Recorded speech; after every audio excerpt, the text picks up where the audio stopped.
Plantain.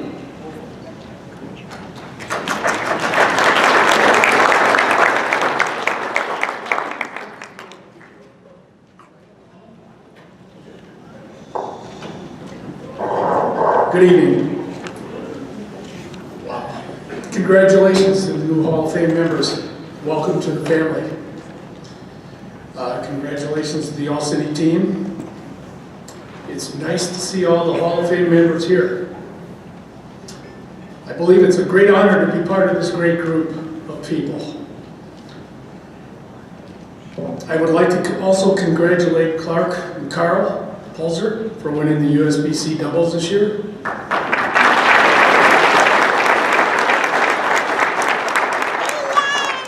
And Gary Lou said, it's my pleasure to introduce one of the newest members into the Hall of Fame.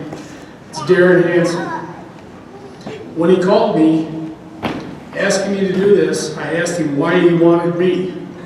I said I wasn't a very good public speaker, and I'm not very funny. His response was, I got both those items covered. The first time I met Darron was at Elmer Byer Classic, which took place at Sunray Bowl. He was working the front desk. I thought he was 18, but he told me tonight he was probably 20 or 21. And Darron and I became teammates and bowled many tournaments together. I could tell you some stories, but I figured I'd better stay safe and not do that because silence is golden. I will not go into Darron's bowling history as it is very lengthy, and I'm sure everyone has reviewed tonight's program. His record speaks for itself. It is my honor to say to Darron, welcome to the St. Paul Bowling Hall of Fame. Come on up, Darron.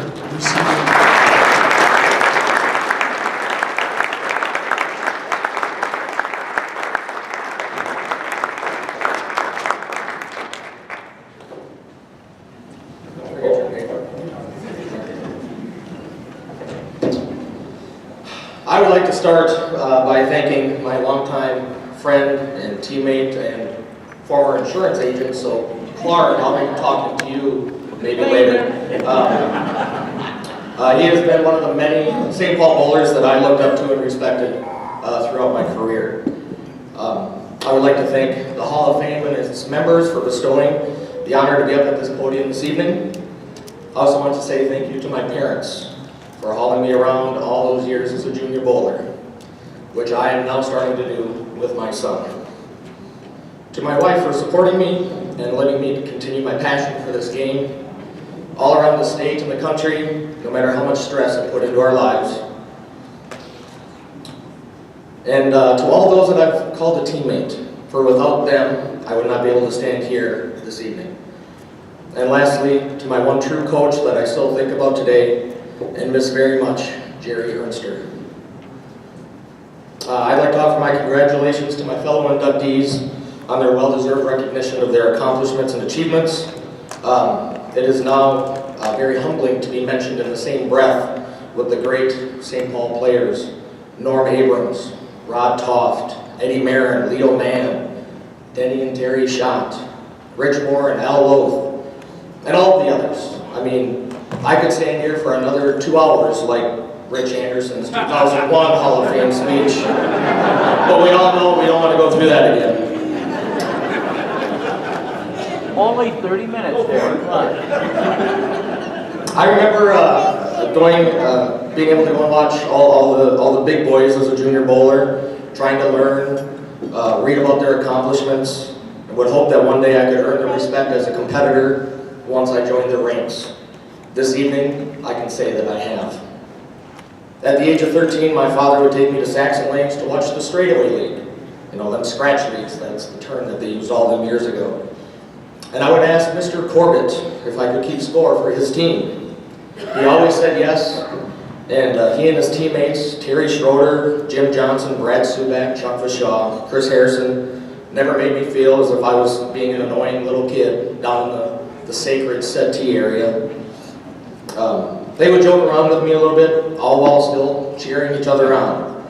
And I believe this is where my passion for team bowling started. And for that, Mr. Corbett, Thank you.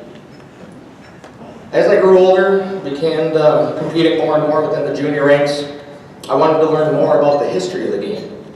Much of that knowledge came from Earl Johnson, National USBC Hall of Fame member of 1987. He was the daytime counter person at Saxon Lanes. I would come in and practice after school and before starting my shift as a porter, basically a kid who dumped ashtrays and wiped the telescore units clean.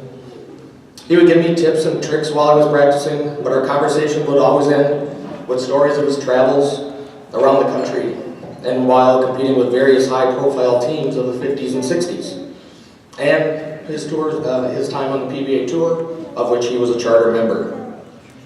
The bio of his USBC Hall of Fame career lists the teams he was a member of. Buddy Bomar's Falstaff beer team from Chicago, with whom he won his first 2 Eagles. Then there was Meisterbrow and the Hams beer team, both from Chicago.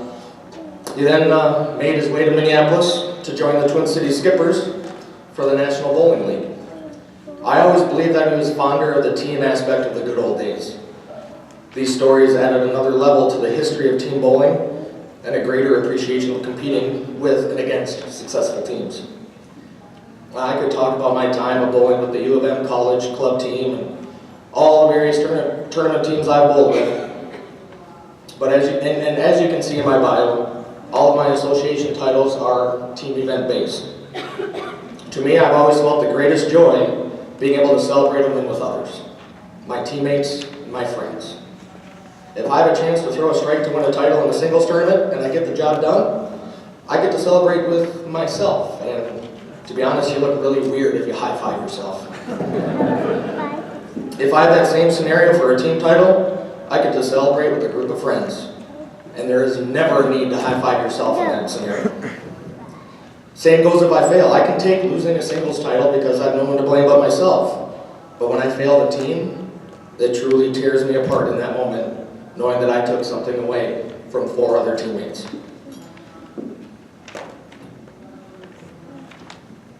That scenario is what led me to continue to work at refining the craft of my bowling. And this passion for succeeding in a team environment is what made me apply to what is being called Team Lefty for this next year's USBC Open Championships. Mike and Mark Scroggins came up with the idea after Mike became eligible. They announced their intentions via social media and Jeff Riggle's blog, the11thframe.com. They received over 60 applications to fill 8 spots.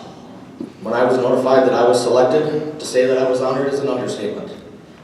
This group that I'm now a part of is a great mix of youth and experience, of which I'm going to say I still have both qualities. And based on the conversations we've had so far, that succeed or fail, you will do so as a team.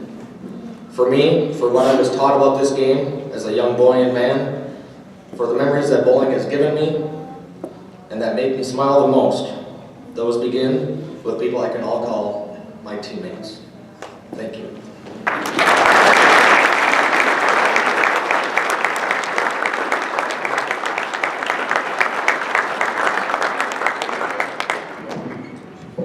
Darron, congratulations, and we have 2 things for you. We have the USBC Hall of Fame plaque, or certificate, and our plaque, which everyone will get tonight. Congratulations. You want me to pin you? I trust you. Oh, yeah, right. You know what, I'm going to do it on your collar. No, I'm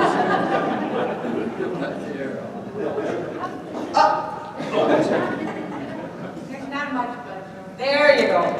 Congratulations.